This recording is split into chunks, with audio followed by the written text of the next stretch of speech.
Okay, hitech lab பொறுத்தளவும் வந்து 24 board சுவிட்ச் இருக்கும். MX68, அதாவது MX68 மிராக்கி ரவுட்டர் இருக்கும். ஹைடெக் லேபில் ஒரு பிஎஸ்என்எல் மோடம், இது வந்து ஒரு பிஎஸ்என்எல் மோடம். இது எல்லாமே ஒரு செட்டப், அதாவது ஒரு எக்ஸாம்பிள் செட்டப்புக்காக உங்ககிட்ட காட்டிகிட்டு இருக்கோம். ஸோ இதுதான் 3 டிவைஸ் இருக்கும். ஓகேங்களா, அந்த 3 டிவைஸுமே பவர் ஆஃப் பண்ணணும். 3 டிவைஸுமே அதுலேருந்து ஸ்பைக் பஸ்ட்லேருந்து போகணும். தயவு செய்து யாராக இருந்தாலுமே சரி, இந்த பவர் ஹெட் இருக்கு இல்லையா, இதை கட் பண்ணிவிட்டு, ஏன்னா நிறைய ஸ்கூலில் பார்த்துருக்கேன், இதை கட் பண்ணிவிட்டு கேபிளாக இன்சர்ட் பண்ணி வச்சுருக்காங்க. தயவு செய்து அந்த மாதிரி பண்ணாதீங்க. அது வேறு மாதிரி இப்போ போர்ட்ரேட் ஆகி நம்மளுக்கு கம்ப்ளைண்ட் ரைஸ் பண்ணி நம்மளை உண்டில்னு ஆக்கிடுவாங்க. ஸோ இந்த மாதிரி கட் பண்ணாதீங்க, எதுலையுமே கட் பண்ணாதீங்க. இந்த ஹெட்டு அப்படியே இருக்கணும். பவர் ஆஃப் பண்ணுறதுக்கு எல்லாத்தையும் பவர் ஆஃப் பண்ணிவிடுங்க.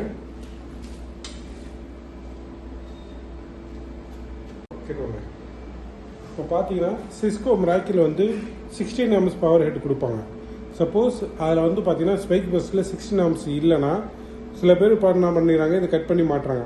அதுக்கு பதிலாக அடாப்டர் கொடுத்துருக்கு. அடாப்டர் போட்டு தான் நம்ம இதை போடணும். இதை கட் பண்ணிங்கன்னா வாரண்டி கவர் ஆகாது.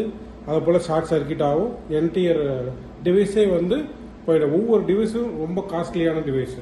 ஸோ ஃபிசிக்கல் டேமேஜ் ஆயிடுச்சுன்னா வாரண்டி கவர் ஆகாது. அதனால் தயவுசெய்து கட்டிங் எந்த ஒரு காரணத்துக்கு கொண்டும் ஹெட் கட்டிங் இருக்கக்கூடாது. டீலிங்குடைய பவர் அப் பண்ணிட்டேன். பவர் லைட் எரியுது. மோடத்தோட அது பிஎஸ்என்எல்லுடைய மோடத்தில் வந்து அப் பண்ணியாச்சு. ஸோ அதுவும் லைட் எரியுது. அதுக்கப்புறம் பார்த்தீங்கன்னா சிஸ்கோவுடைய அடாப்டர், இதுதான் பெரிய MS68 பெருசாக இருக்கும். மிராக்கி Z4G வந்து சின்னதாக இருக்கும். இது கொஞ்சம் பெருசாக இருக்கும் அடாப்டர். ஸோ இது மாதிரி பார்த்துங்க. இந்த பின் இந்த மாதிரி டைப் இருக்குது. அது உங்களுக்கு தெரியும், எல்லோரும் கனெக்ட் பண்ணியிருப்பீங்க. ஸோ இருந்தாலும் பார்த்துங்க. இந்த பின்னு போட்டுருங்க. போட்ட உடனே ஆட்டோமேட்டிக்காக பவர் அப் ஆகி பின்னாடி லைட் எரிய ஆரம்பிச்சிடும். இந்த மாதிரி லைட் எரிய ஆரம்பிக்கும்.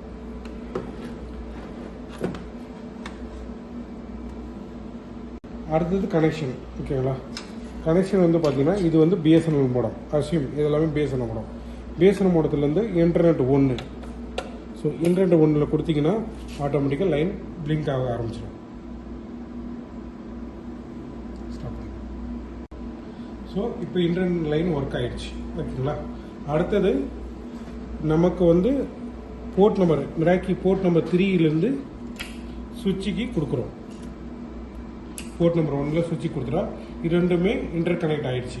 ஸோ பிஎஸ்என்எல்லேருந்து இன்டர்நெட்டு வந்து மிராக்கிக்கு 6.8க்கு வந்துச்சு. 6.8லேருந்து 24 டீலிங் சுவிட்சுக்கு கன்வீன் கொடுத்தாச்சு. இப்போ ஸ்கூலுக்கு என்ன பண்ணுறாங்கன்னா டைரெக்டாக வந்து இன்டர்நெட்டை எடுத்து டீலிங்கு கொடுத்துருக்காங்க. ஸோ இந்த மாதிரி கொடுக்கக்கூடாது. நீங்கள் இன்டர்நெட் போர்ட்லேருந்து கொடுத்துட்டு தான் நேராக வந்து டீலிங்க்லேருந்து தான் நம்ம சிஸ்டத்துக்கு கனெக்ட் பண்ணணும். ஏன் அப்படி சொல்கிறேன்னா, இப்போ மிராக்கிலேருந்து கொடுத்தா மட்டும்தான் சிஸ்டத்துடைய ஆக்டிவிட்டிஸ் எல்லாமே நம்ம மானிட்டர் பண்ண முடியும். நீங்கள் பைபாஸ் பண்ணி கொடுத்துட்டிங்கன்னா சிஸ்டத்துடைய ஆக்டிவிட்டீஸு, ஒரு கண்டென்ட் புஷிங்கு, இங்கேருந்து சென்ட்ரலைஸ்டு பண்ணும்போது மானிட்டரிங்லாம் பண்ண முடியாது. தயவுசெய்து இந்த மாதிரி செட்டப் இருந்தால் தயவுசெய்து அந்த மாதிரி கொடுக்காதீங்க. திரும்பி ரீகனெக்ட் இந்த மாதிரி கொடுத்துருங்க. அதேபோல் இன்டர்நெட் ரைட்டு வந்து கொடுத்தீங்கன்னா ஆட்டோமேட்டிக்காக இன்டர்நெட் ஒர்க் ஆகிடுறோம். இது ஒரு டைம் எடுக்கும். 10 to 10 minutes, ஒரு 10 minutes ஆகுது. இந்த ரவுட்டர் பூட் ஆகி வரதுக்கு 10 minutes ஆகும். ஆட்டோமேட்டிக் 10 minutesல இந்த ஆட்டோமேட்டிக்காக இன்டர்நெட்டுக்கு ஆக்சஸ் வந்துடும் எல்லா சிஸ்டத்துக்கும். கேமரா வந்து ஒரு 2 இங்கே கனெக்ட் பண்ணிக்கணும். இன்னொரு 2 வந்து பார்த்தீங்கன்னா மிராக்கியுடைய 6.8ல் போர்ட் நம்பர் 11 or 12 இதில் ஒன்றா கொடுத்துருங்க. நீங்கள் போர்ட் நம்பர் 11லேயே கொடுத்துருங்க. கொடுத்த உடனே ஆட்டோமேட்டிக் இங்கே லைட்டு ஆஃப் ஆகிடும்.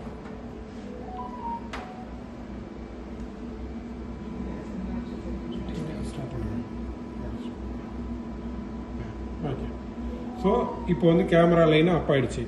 ஈவன் ஒவ்வொரு கனெக்டிவிட்டியுமே ப்ராப்பராக இருந்தால் மட்டும்தான் இந்த லைட்டு க்ளோ ஆகும். இப்படி கனெக்ஷன் சரியாக இல்லைன்னா நீங்கள் தயவுசெய்து ஃபிசிக்கல் கனெக்டிவிட்டி பாருங்கள். ஓகேங்களா, இது வந்து இன்டர்னல் லூப்பிங். அடுத்தது வந்து பார்த்தீங்கன்னா யூபிஎஸ் கொடுக்க போகிறோம். யூபிஎஸ் பார்த்தீங்கன்னா போட்டு நீங்கள் இந்த 24 போர்ட்டில் நீங்கள் எதில் வேணாலும் கொடுக்கலாம். இதில் தான் கொடுக்கணும்னு அவசியம் இல்லை. நீங்கள் 24 போர்ட்டில் நீங்கள் எதில் வேணாலும் கொடுக்கலாம். ஸோ யூபிஎஸ்ஸை போட்டு கனெக்ட் பண்ண உடனே ஆட்டோமேட்டிக்காக இந்த லைட்டு பிளிங்க் ஆக ஆரம்பிச்சிடும். ஸோ இது அப் ஆகும். இது ஏன் கிரீன் கலரில் எரியுது, ஏன் ஆரஞ்சு கலர் எரியுதுன்னா, கிரீன் கலரில் எரியுது வந்து 1000 Mbps ஸ்பீடில் கனெக்ட் ஆகுது. Orange கலர்னா 100 Mbps. ஸோ இதுக்கும் அதுதான் டிஃப்ரென்ஸ். இதுக்காக நீங்கள் மோட்டர் கன்ஃபியூஸ் பண்ணிக்க வேண்டாம். ஸோ 1000 mbps உடைய கேப்பபிள் எந்தெந்த டிவைஸ் இருக்கோ அது ஆட்டோமேட்டிக்காக க்ரீன் கலரில் எரியும். 100 mbps ஸ்பீடில் என்ன இருக்கோ அது வந்து ஆரஞ்சு கலரில் எரியும். ஸோ யூபிஎஸ் வந்து கனெக்ட் ஆகிடுச்சு, இந்த லைட் எரியும். அதே போல் யூபிஎஸ் நேராக வந்து பார்த்தீங்கன்னா பின்னாடி வந்து பார்த்தீங்கன்னா இருக்கும். அதுக்கப்புறம் அப்போ போட்டிங்கன்னா ஆட்டோமேட்டிக்காக இங்கே வந்து பார்த்தீங்கன்னா NETன்னு ஒரு கேபிள் இருக்கும். இந்த கேபிள் வந்து ஆட்டோமேட்டிக்காக லைட் எரிய ஆரம்பிச்சிடும். ஸோ இந்த மாதிரி கான்செப்டில் இருந்ததுன்னா ஆட்டோமேட்டிக்காக பர்ஃபெக்டாக நீங்கள் கொடுத்த கனெக்ஷன், ஃபிசிக்கல் கனெக்டிவிட்டி, கிரிம்லிங் பண்ணது எல்லாமே பர்ஃபெக்டாக இருக்குன்னு அர்த்தம். சப்போஸ் இதில் எதுவுமே வரலன்னா உங்களுடைய கனெக்டிங் கிரிம்லிங் கனெக்டிவிட்டி செக் பண்ணி பார்த்துருங்க. சிஸ்டம் 10 சிஸ்டம் இருக்குது. 10 சிஸ்டமும் நீங்கள் எந்த போர்ட்டில் வேணாலும் கனெக்ட் பண்ணலாம். 10 சிஸ்டமும் கனெக்ஷன் எஸ்டாப்ளிஷன் ஆயிடுச்சான்னு பார்க்கணும். ஃபார் எக்ஸாம்பிளுக்கு ஒரே ஒரு கேபிள் எடுத்து நான் டேரெக்டாக போட்டிருக்கேன். ஓகேங்களா, ஒரு கேபிள் எடுத்து நான் வந்து ஒரு சிஸ்டத்துக்கு கொடுக்குறேன். இங்கே ஒரு லைன் கொடுத்துட்டேன். ஓகேங்களா, சுவிட்சில் ஒரு போர்ட்டில் கனெக்ட் பண்ணிட்டேன். அந்த கேபிள் எடுத்து வந்து சிஸ்டத்தில் கொடுத்துட்டேன். ஓகேங்களா, சிஸ்டத்தில் கொடுத்த உடனே ஆட்டோமேட்டிக்காக பிளிங்க் அக்சஸ் ஆகிடுச்சு. இது பர்ஃபெக்டாக இருக்குது. இதெல்லாம் வந்து பார்த்தீங்கன்னா நான் வந்து ஜஸ்ட் டைரெக்டாக கனெக்ட் பண்ணியிருக்கேன். நீங்கள் எல்லாமே பைப்பில் போட்டு ஐஓ பாக்ஸ் மூலிமா, ஐஓ பேட்ச் பேன் மூலமாக தான் கம்யூனிகேட் பண்ண போகிறீங்க. ஐஓ பேட்ச் பேன் மூலமாக தான் எடுக்க போகிறீங்க. ஜஸ்ட் ஒரு கனெக்ஷன் ஆக்டிவிட்டிக்கு மட்டும்தான் நான் இந்த மாதிரி கொடுத்துருக்கேன். இந்த கேபிளில் டைரெக்டாக கொடுக்க மாட்டீங்க, அது கொடுத்துருக்க கூடாது நீங்கள். ஓகேங்களா, இது டைரெக்டாக வந்து ஐஓ பேட்ச் பேனல்லேருந்து தான் நீங்கள் பேட்ச் கேபிள் போட்டு சிஸ்டத்துக்கோ யூபிஎஸ்க்கு எல்லாமே கொடுக்கணும். மீதி எல்லாம் 24 சுவிட்சிலேருந்து நேராக பைப்பு இடம் வந்திருக்கும். அதுதான் ஸ்ட்ரக்சரு, அது அப்படிதான் இருக்கணும். ஜஸ்ட் உங்களுக்கு கனெக்ஷன் ஆக்டிவிட்டிக்காக மட்டும்தான் நான் இந்த மாதிரி காட்டியிருக்கேன், மற்றபடி வேறு எதுவுமே கிடையாது. ஸோ இந்த 10 சிஸ்டமும் வந்து இந்த டீலிங் போர்ட்டில் கம்பெனியாக கொடுத்த உடனே ஆட்டோமேட்டிக்காக எல்லா லைட்டும் எரிய ஆரம்பிச்சிடும். ஸோ இது கனெக்ஷன் எல்லா செட்டப் எல்லாமே முடிஞ்சிச்சு. நீங்கள் எல்லா சிஸ்டத்துலேயும் நெட்டு வருதான்னு செக் பண்ணி பார்த்துக்கணும். நெட்டு வந்தேன்னா நாங்கள் கொடுக்குற யூடிஎஸ்சி கூட யூசர் நேம் பாஸ்வேர்டு போட்டு அனுப்புகிறோம். அது தயவுசெய்து லாகின் பண்ணுங்கள். லாகின் பண்ணி அட்லீஸ்ட் ஒரு 10 மினிட்ஸ் கழிச்சு அவர் ஒரு தடவை ரீபூட் பண்ணுங்கள். அப்போ தான் எங்களுக்கு கரெக்டாக இங்கே என்ரோல் ஆகுதா இல்லையான்னு பார்க்க முடியும். இப்போது சில எல்லா தயவுசெய்து டீமுக்கு ஒரு ஹம்பிள் ரிக்வெஸ்ட் என்ன சொல்கிறேன்னா, கனெக்ஷன் எல்லாமே ப்ராப்பராக கொடுங்க.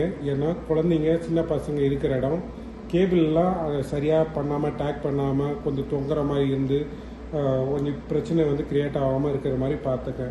வேறு ஏதாவது இஷ்யூ ஆச்சு, இல்லை கேபிள் ஈத்து விட்ருவாங்க, இல்லை ஏதாவது பண்ணாங்கன்னா சில இடத்துல பார்க்கும்போது பார்த்தீங்கன்னா கேபிள் வந்து தொங்குற மாதிரி இருக்குது. அதெல்லாம் இல்லாமல் கொஞ்சம் நீட்டாக டேக் பண்ணி கொஞ்சம் ப்ராப்பராக இருக்கும். மெயினாக வந்து பசங்களுடைய சேஃப்டி ரொம்ப ரொம்ப இம்பார்ட்டண்ட்டு.